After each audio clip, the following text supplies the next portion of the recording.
नमस्कार दोस्तों, मैं आ गया हूँ आपके सामने with the topic on geometry and mensuration.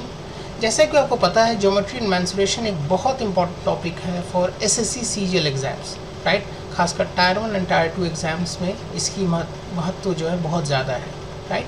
तो अगर मैं वेटेज की बात करूँ, राइट, जैसे में हमारी एप्लीकेबिलिटी जो ये सेशन की है वो it is mainly for SSC and SSC allied exams for tyre 1 and more importantly for tier 2, right. So if I talk of the weightage of geometry, तो मैं कह सकता हूँ कि इन द प्रीलिम्स पार्ट ज्योमेट्री में अगर 100 क्वेश्चंस में से hardly you will total 25 questions में से hardly will get 2 to 3, not more than that, right.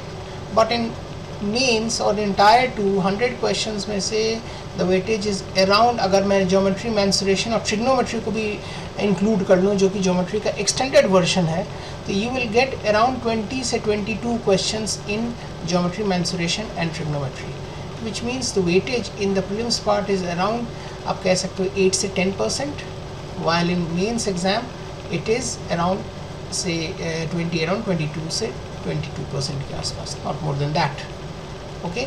तो टुवर्ड्स मीटिंग दैट थिंग हम एक सेशन ये कर रहे हैं। और आपको पता ही है कि ज्योमेट्री एक ऐसी टॉपिक है जो बच्चे अवॉइड करते हैं, विच मीन्स ठीक है, हो गया तो हो गया, नहीं तो इसके बदले कोई और क्वेश्चन लेंगे, राइट। तो हम अपने ऑप्शंस को लिमिटेड कर देते हैं अगर हम ज्योमेट्री छोड़ते हैं, राइट। और इसका ज्योमेट्री छोड़ने का मेन कारण ये है कि मन में एक फोबिया रहता है कि हाँ, ये क्वेश्चन तो हमसे होगा नहीं, ओके, कभी नहीं होगा, so let's move ahead and do some other question, okay. तो मैं उस फोबिया को दूर करने की एक छोटी सी कोशिश कर रहा हूँ, ओके। पहले मैं आपको बता दूँ कि कौन कौन से टॉपिक से क्वेश्चंस आते हैं, राइट। एरियाज़ जिसमें क्वेश्चंस आते हैं, एक होता है लाइन्स एंड एंगल्स जो कि बहुत इंपॉर्टेंट है, ट्राइंगल्स, क्वाड्रिलेटरल्स में सब कुछ, जैसे trapezium, parallelogram, rhombus, square, rectangle, सब कुछ। पॉलीगन्स जहाँ पे साइड्स 4 से ज़्यादा है तो उस केस में पॉलीगन्स वाले सवाल आते हैं, राइट। एंड 3D मेंसुरेशन भी मैं ऐसे ज्योमेट्री का ही एक्सटेंडेड वर्जन कहूँगा। तो 3D मेंसुरेशन में cone, cylinder, sphere, cubes and cuboids, इस पे क्वेश्चंस काफ़ी आती है। Also I have forgotten to include that is the questions come on prism and pyramid. But if you see that prism and pyramid are basically, cones and cylinders are basically applications of prism and pyramid, right? तो इसमें ज़्यादा घबराने की बात नहीं है कि कैसे करें इस क्वेश्चंस को, right. So not to worry too much, right. तो हम चलते हैं। मैं आपको बता दूं कि हमारे जितने भी कोर्सेज़ हैं ये हमारे वेबसाइट्स, जो मेरा वेबसाइट है वो उस पर पूरी तरह अवेलेबल है। अभी मैं इसे कोर्स को और थोड़ा फाइन ट्यून कर रहा हूँ, राइट। तो जो भी वेबसाइट है जहाँ पे क्वेश्चंस या जो टॉपिक पूरी तरह डिस्कस्ड है, each and every area, when I से ईच एंड एवरी, यानी कि लाइंस एंड एंगल्स पे अलग है, ट्राइंगल्स पे अलग है, क्वाड्रिलेटरल्स पे अलग है, and so on and so fourth. तो हर टॉपिक पे अलग अलग हुई और लेवल बेस्ड क्वेश्चन है जिसको हम लोग और बनाने की और इन्हेंस करने की कोशिश कर रहे हैं, राइट। तो मैं आपको आज एक छोटा सा एक डेमो देना चाहता हूँ कि क्वेश्चंस हम आराम से चाहे तो कर सकते हैं, बिना कोई प्रॉब्लम के सारे क्वेश्चन आराम से हो जाएंगे। और शॉर्टकट्स पे ही हम फोकस करेंगे मेनली कि शॉर्टकट से क्वेश्चन हो सकता है कि नहीं। ऑब्वियसली बात है, क्वेश्चन की डिफ़िकल्टी लेवल थोड़ी ज़्यादा रहती है in tier 2 as compare to tier 1। तो जो मेरा 80% तक क्वेश्चन होगा वो टायर 2 से ही केटर करता है, ओके। तो हम एक एक क्वेश्चन की तरफ बढ़ते हैं और देखते हैं कि हम कर पाते हैं कि नहीं इन क्वेश्चन को, ओके। पहले क्वेश्चन की ओर चलते हैं। This is the first question. In a regular hexagon PQRSTU, find the ratio of the area of quadrilateral PRST to that of the hexagon PQRST, right? तो पहले मैं एक हेक्सागन बना लूँ।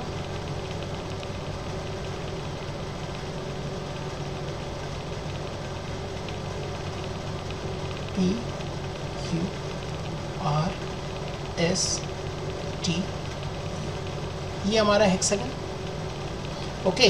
तो आपको क्या कह रहा है कि PRST यानी कि PRST, ये जो फिगर है 1 2 3 4, ये जो क्वाड्रिलेटरल है इसका एरिया इस टोटल के मुकाबले कितना है।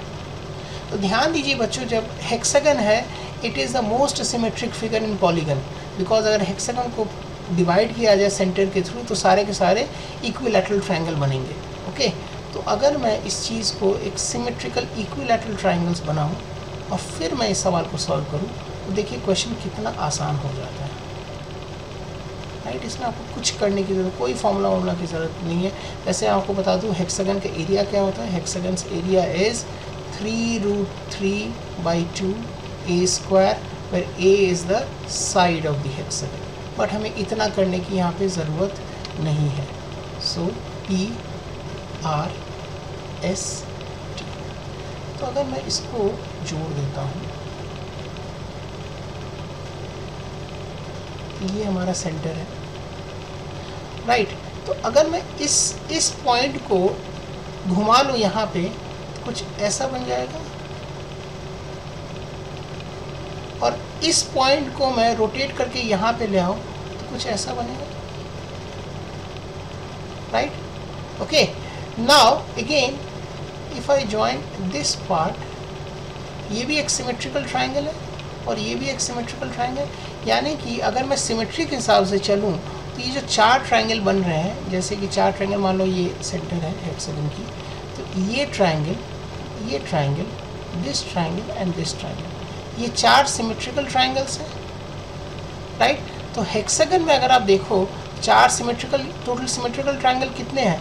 टोटल 6 ट्रायंगल्स हैं, क्योंकि इसको मैंने इस तरफ ही घुसाया है, यानी कि मैं कह सकता हूँ कि 6 सिमेट्रिकल ट्रायंगल में से ये जो क्वाड्रिलेटरल है वो 4 सिमेट्रिकल ट्रायंगल को खा जाता है, यानी कि PRST का जो एरिया होगा वो PQR हेक्सागन के मुकाबले कितना होगा? 4:6 का रेशियो होगा। 4:6 कितना होता है? इट इज़ 2/3 होता है, right. Hence the ratio, required ratio is 2/3। यहाँ पे मैं कोई फॉर्मूला वाला नहीं लगाऊंगा, राइट। वो formula and all these things वो हमारे कॉम्प्रिहेंसिव कोर्स में अवेलेबल है। यहाँ पे सिर्फ और सिर्फ क्वेश्चन सॉल्विंग टेक्निक पे मेरा फोकस होगा, ओके, राइट। अगले सवाल की ओर चलते हैं। ये अगर नहीं समझ में आई ये सवाल तो प्लीज़ पॉज कर ले। मैं सिर्फ और सिर्फ इतना यहाँ पे कहना चाहता हूँ कि these are all symmetrical triangle, यानी कि ये ट्रायंगल और ये ट्रायंगल बराबर, इसको ही घुमा के मैंने इधर कर दिया, इसको ही घुमा के मैंने इधर कर दिया, यानी कि ये 4 हो गए और ये 2 हो गए। तो कुल मिला के हेक्सागन के 6 ट्रायंगल हो गए, जिसमें से इसका हिस्सा जो है वो 4 ट्रायंगल का है, राइट। तो 4/6 यानी कि 2/3 का रेशियो, ओके। तो ये हमारा हो गया पहला सवाल, ओके। चलते हैं अपने अगले सवाल की ओर। ध्यान से सवाल को पढ़िए। Squares of side 1 centimeter are cut from 4 corners of a paper with length L and breadth B to form a box without lid. If the box was not cut but rolled just along the length to form a cylinder, then the cylinder's volume would be 539/8 centimeter cube. Then find the volume of the box. Okay? यानी कि एक paper है, इसकी लंबाई L है और चौड़ाई B है, और यहाँ पे 1-1 सेंटीमीटर की 4 सट को यहाँ पे कट कर दिया गया है, राइट। और कट करके इसे एक सिलेंडर बना दिया गया, रोल करके सिलेंडर बना दिया गया अलोंग द लेंथ।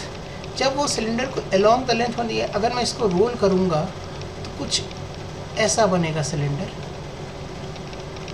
राइट। कुछ ऐसा बनेगा सिलेंडर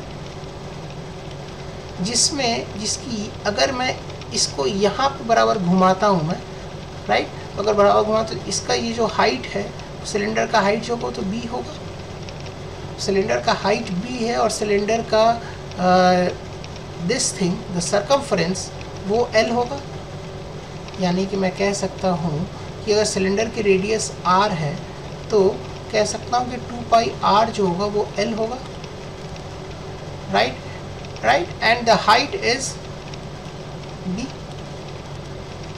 राइट। तो अब मैं देखता हूँ कि क्या निकल रहा है।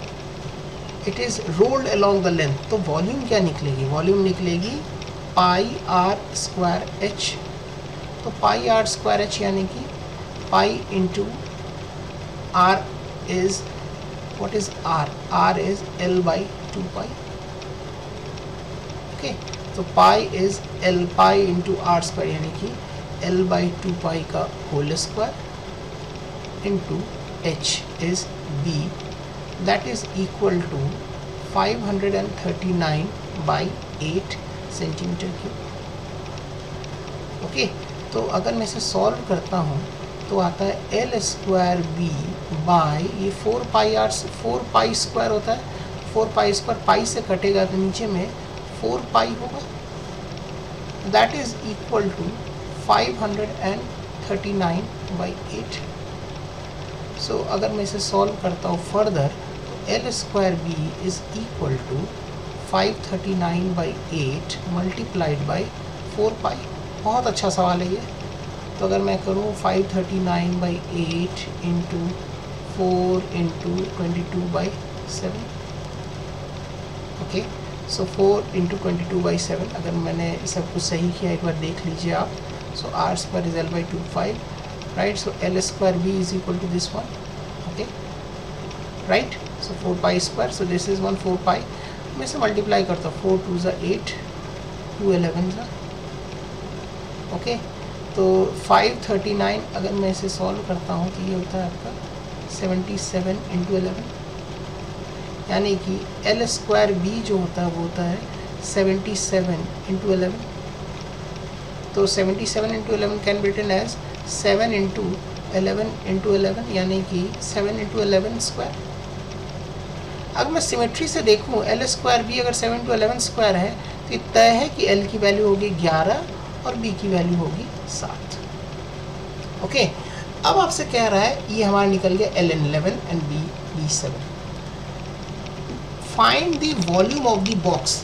अब जब मैं इस बॉक्स को यहाँ से घुमाऊंगा, इस बॉक्स को अगर यहाँ से घुमाऊंगा तो ये एक पैरेललोपाइड बन जाएगा, ये क्यूबॉइड बन जाएगा। इस क्यूबॉइड का जो लेंथ होगा वो क्या होगा, इस क्यूबॉइड, क्योंकि अगर मैं इसके बराबर घुमा रहा हूँ और क्यूबॉइड बना रहा हूँ तो इस क्यूबॉइड का लेंथ क्या होगा, इस टोटल लेंथ L में से ये एक इधर से और एक इधर से जाएगी, यानी कि L में से एक और एक, यानी कि 9 इधर हो गई, ओके। और B कितना होगा, 7 - 1 - 1 यानी कि 5 होगी। और इसकी हाइट जो होगी, क्योंकि मैं इस बॉक्स को इस साइड के बराबर घुमा रहा हूँ, विच मीन्स इसकी हाइट जो होगी वो 1 सेंटीमीटर ही होगी, राइट। तो विजुअलाइजेशन का बहुत अच्छा सा एग्जाम्पल है ये, राइट। तो अगर volume, which means the height 1 centimetre है, लेंथ 9 है, ब्रेड्थ 5 है, तो वॉल्यूम कितना होगा, 9 × 5 × 1, दैट इज 45 सेंटीमीटर क्यूब। इस क्वेश्चन का आंसर हो गया 45 सेंटीमीटर क्यूब। पहले मैंने इसे ट्विस्ट किया, rolled along the length to form a cylinder, तो पहले सिलेंडर को रोल कर दिया यहाँ पे, इससे मैंने लेंथ और ब्रेड्थ निकाल ली। और जब मैंने लेंथ निकाल लिया और उसके बाद एक बॉक्स बना विदाउट लीड। जब मैं बॉक्स को विदाउट लीड बनाता हूँ और इस लीड इसके बराबर फोल्ड करता हूँ, यानी कि इस बॉक्स का हाइट तो 1 सेंटीमीटर होना ही होना है, राइट। और चूंकि मैं इस बराबर फोल्ड कर रहा हूँ, इस लेंथ बराबर फोल्ड कर रहा हूँ दोनों साइड से, विच मीन्स इतना लेंथ बोथ साइड से 2 बार कट जाएगा along the length and breadth. तो इसीलिए मैंने 11 में से 2 माइनस कर दिया और 7 में से 2 माइनस कर दिया। तो hence length of the cuboid is 9 and breadth of the cuboid is 5, right. ये सवाल बहुत ही अच्छा सवाल, इसे आप ध्यान से कीजिए, बहुत आराम से ये सवाल हो जाएगी, ओके। हम चलते हैं अगले सवाल की ओर। इन ट्राइंगल ABC, अब ये देखिए ये सवाल, in triangle ABC BP is to PC is 4:5, okay, BP is to PC is 4:5, SR is parallel to PC, okay, SR is parallel to PC, ठीक है। SP is parallel to AC, so SP is parallel to AC, RQC 90 degree, यानी कि ये angle जो है ये 90 degree है और ये एंगल भी 90 डिग्री है।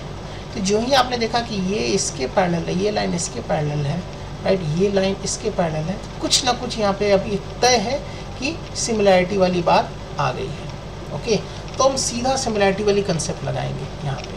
तो मैं देख रहा हूँ यहाँ पे ये साइड इसके पैरेलल है, which means I can say कि ट्राइंगल BPS जो है वो सिमिलर है ट्राइंगल BAC के। अगर ऐसी बात है तो मैं कह सकता हूँ कि BS/SA is equal to BP by PC, यानी कि BS बाई SA वो भी 4/5 होगा. Okay right. So BS by SA is equal to BP by PC, यानी कि दिस वन. अब आप एक चीज़ और ध्यान से देखें, ये ट्राइंगल SR जो है वो इसके पैरेलल है. तो अगर SR पैरेलल है तो ट्राइंगल ASR वो सिमिलर है ट्राइंगल ABC के. तो विच मीन्स मैं कह सकता हूँ कि AS by SB is equal to AR by RC.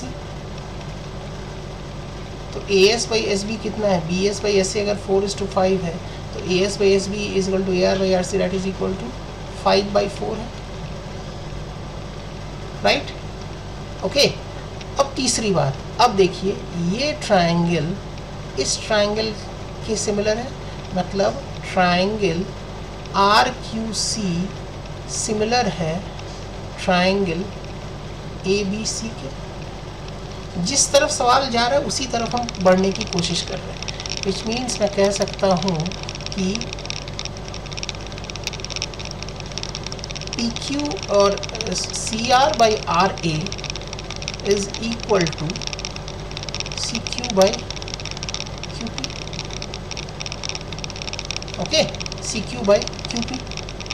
Now CR by RA कितना है, CR by RA that is again 4/5, यानी कि CQ बाई QP वो भी 4/5 होगा. ओके. तो विच मीन्स अब हमें पता है कि BP by PC that is 4/5 है. तो अगर BP को 4 मान ले तो CP को मैं 5 मान सकता हूँ. और CP में CQ is to QP that is again 4:5 है. राइट. हमें QC निकालना है और BP निकालना है. तो BP तो हमारा निकला हुआ 4 है. राइट. तो CQ is to QP that is equal to 4:5 है. ओके. तो CQ इज टू QP अगर 4:5 है तो I can easily say that and total CQ plus QP यानी कि CP ये कितना है, 5 के बराबर है. तो CQ कितना होगा, CQ होगा 4/9 into 5 that is equal to 20/9. Okay, that is equal to 20/9. So CQ is equal to 4/9 into 5 that is equal to 20/9. So CQ is 20/9 and BP is equal to 4. So CQ is 20/9 and BP is equal to 4. तो जब मैंने ये कह दिया है तो which means BP is to CQ is equal to कितना होगा, it is equal to 4:20/9 यानी कि 36:20 यानी कि 9:5. सो आंसर है इसका 9:5. क्लियर. तो अब देखिए यहाँ पे इस क्वेश्चन से हमें क्या लर्निंग मिली. इस क्वेश्चन में हमने यहाँ पे 3 बार सिमिलैरिटी लगाया. एक बार इस ट्रायंगल को इस पूरे ट्रायंगल से सिमिलर किया, एक बार इस ट्रायंगल को इस पूरे ट्रायंगल से सिमिलर किया, और एक बार इस ट्रायंगल को इस पूरे ट्रायंगल को सिमिलर कर दिया, और hence we got the answer. यानी कि इस क्वेश्चन में हमें सिमिलैरिटी का कंसेप्ट अगर पता रहेगा तो we can easily do the questions. Okay.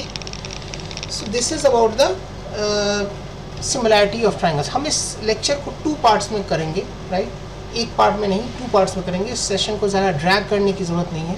मैं आपको सिर्फ क्वेश्चन का आइडिया बता रहा हूँ कि किस तरह से क्वेश्चंस हम करते हैं. Okay. So let's move on to one more question. इस सवाल को देखिए. In the figure not drawn to scale BDEF is a cyclic quadrilateral. ठीक है, BDEF is a cyclic quadrilateral. बहुत अच्छी. AB is equal to BC is equal to CD, यानी कि ये साइड और ये साइड बराबर है. ठीक है, कोई बात नहीं. हमें निकालना है एंगल AEF जो दिया हुआ वो है 120 डिग्रीज, ये दिया हुआ है. और आपको निकालना है BAC की वैल्यू. BAC की वैल्यू, BAC शायद यहाँ पे कुछ गलती हो गई है. It is because we this is 1, अच्छा ठीक है कोई प्रॉब्लम नहीं है, 120 सही है। ये आपको कतई ये ना समझ में आए कि ये एक 90 डिग्री है, ये 90 डिग्री नहीं है, ये सिर्फ और सिर्फ एक क्वाड्रिलेटरल है। ओके, सो डोंट अज्यूम कि 90 डिग्री। मैं भी यहाँ पे कंफ्यूज होगा, इसीलिए मैंने ऐसे BAC अगर ऐसा हो जाता तो प्रॉब्लम तो सॉल्व हो जाती, right. So this is not the case, this is not 90 degree, ये एक ऐसे ही एक ट्राइंगल है। Okay, so I am very sorry कि यहाँ पे 90 डिग्री ऐसा लग रहा है, but actually it is not 90 degree. Okay, so ये हमारा हो गया 120 डिग्री। आपको निकालना है ये एंगल BAC। कैसे निकालें हम? तो मैं अगर मैं यहीं पे क्वेश्चन को बना दूँ, तो अगर ये 120 डिग्री है तो opposite angles of cyclic quadrilateral का कितना होता है? Opposite angles of cyclic quadrilateral का सम कितना होता है? It is 180 degree. यानी कि ये अगर 120 है तो ये कितना होगा? ये होगा 60। ओके,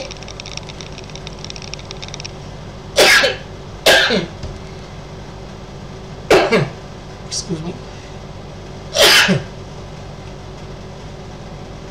ये 60 डिग्री है। ओके, सो ये और ये साइड बराबर है, तो अगर ये और ये साइड AB BC CD बराबर है, तो अगर ये और ये साइड बराबर यानी कि ये अल्फ़ा है तो ये भी मैं अल्फ़ा कर सकता हूँ। ओके, अगर ये अल्फ़ा है और ये this side and this side, तो मैं कह सकता हूँ कि ये कितना होगा? ये 180 - 2 अल्फ़ा होगा, बिकॉज अगर ये अल्फ़ा है तो 180 - 2 अल्फ़ा होगा। ओके, तो ये साइड और ये साइड बराबर है, इसको मैं कह सकता हूँ कि ये बीटा है तो ये भी बीटा है, तो ये 180 - 2 बीटा होगा। बस हमारा सवाल बन गया, ख़त्म। अब तो सवाल में कुछ दम ही नहीं है। पहला इक्वेशन है ये और ये मिलके 180 होगा, यानी कि 180 - 2 अल्फ़ा प्लस बीटा, ये हमेशा 180 होगा। यानी कि ये अगर कट जाए तो मैं कह सकता हूँ कि बीटा जो होगा वो 2 अल्फ़ा के बराबर होगा। और दूसरी बात, अगर ये बीटा है और ये बीटा है तो ये एंगल जो होगा, ये एक्सटीरियर एंगल इस ट्रायंगल का, यानी कि अगर मैं ट्रायंगल को अलग से बनाऊँ, इस छोटे वाले ट्रायंगल को अलग से बनाऊँ, ACB, जहाँ पे ये बीटा है और ये बीटा है, तो ये जो एक्सटीरियर एंगल होगा ये कितना होगा? ये 2 बीटा होगा, राइट। तो लेकिन ये एक्सटीरियर एंगल है कितना? अल्फ़ा प्लस 60, यानी कि अल्फ़ा प्लस 60 जो होगा वो 2 बीटा होगा। तो अल्फ़ा प्लस 60 अगर 2 बीटा है तो विच मीन्स अब आप इक्वेशन को सॉल्व कर दो, आपको निकालना कि आपको बीटा निकालना। Beta is equal to 2 alpha. Okay, so beta is equal to 2 alpha and alpha plus 60 is equal to alpha plus 60 is equal to 2 beta. तो यानी कि 4 बीटा अगर 2 अल्फ़ा डाल दें तो 4 alpha is equal to alpha plus 60, यानी कि 3 alpha is equal to 60। तो अल्फ़ा कितना होता? 20। तो अल्फ़ा 20 होता तो बीटा कितना होता? बीटा होता 40। यानी कि ये है आपका, this is beta, so this beta is 40 and this alpha, अगर आपसे ये एंगल पूछता तो इसकी वैल्यू होती 20। ओके, और वैसे भी आपको ये एंगल और ये एंगल मिलके ये एक्सट्रीम एंगल तो हो ही रहा है, so it is 40 and 20, this comes out to be 60। Okay, तो आप बहुत तरीके से क्वेश्चन को कर सकते हैं। Okay, so this is one of the ways of doing the question. Okay, तो यहाँ पे मेन प्रॉपर्टी हमने क्या लगाया? स्ट्रेट लाइन का एंगल का सम हमेशा 180 होता है, and the second thing is exterior angle is equal to sum of 2 interior opposite angles. ये अगर आपको पता होगा, you can easily do the question, right. हम आपसे और कुछ क्वेश्चंस में मिलेंगे, पहले मैं एक बार कुछ और अच्छे क्वेश्चंस हम लोग डाल रहे हैं। So will do more such good questions in the next session of geometry and mensuration for tier 2। This is only the first part of geometry and mensuration, जिसमें I have done just 5 questions. इन 5 question से काफ़ी ज़्यादा learning आपको होगी, right. कुछ और 4 questions, not even 5, but हमने किया है, let us do, I think we have done 4 questions. So 4 questions we have done. We'll do more such good questions in the next part of the lecture, जब मैं और कुछ अच्छे question लेके आऊँगा। बहुत बहुत धन्यवाद आपका, थैंक यू सो मच। हम मिलते हैं इन the next lecture of this geometry in mensuration. Thank you so much.